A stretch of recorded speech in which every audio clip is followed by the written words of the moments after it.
for $6,000, we got a pretty valuable lesson, which has guided me, over the years. I like that. But we're 30 minutes in, and we're still only in the year 2000, and we got another 21 years to go. Well, we can always have you back on another time. I could send a whole right, episode just on your time on the ship there. That's awesome.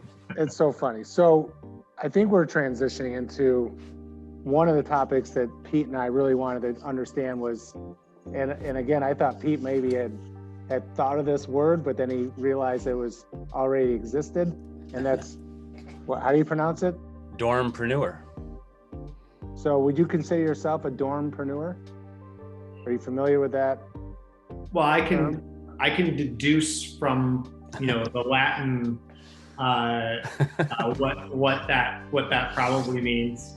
But yeah, so, the company was launched out of a dorm room in Cascadilla Hall at Cornell.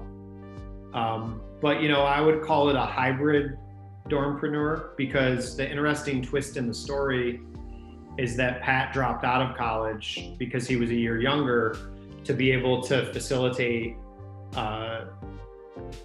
what is now today Terakeet coming into existence. And it's something that I've never forgotten, because he was selfless enough to see that he was going to be spending an extra year in school if he went all the way through. What Pat did was a big deal, because it allowed us to hit the ground running when I graduated from Cornell.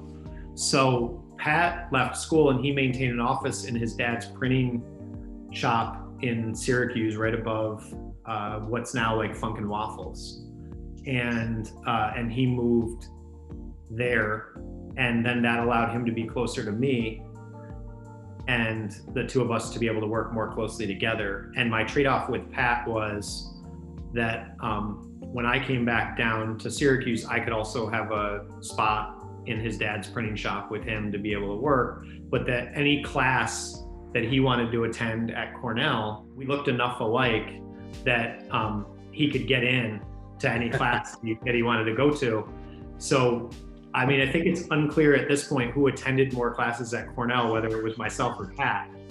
And then the other trade-off was that he could come to any fraternity party and bring anyone he wanted. And I cut a deal with the president of the fraternity where I could have 2 bedrooms.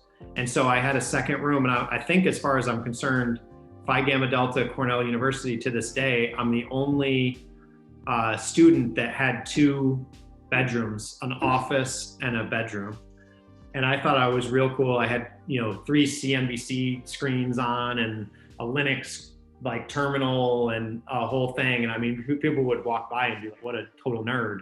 But but that was my that was how we operated things.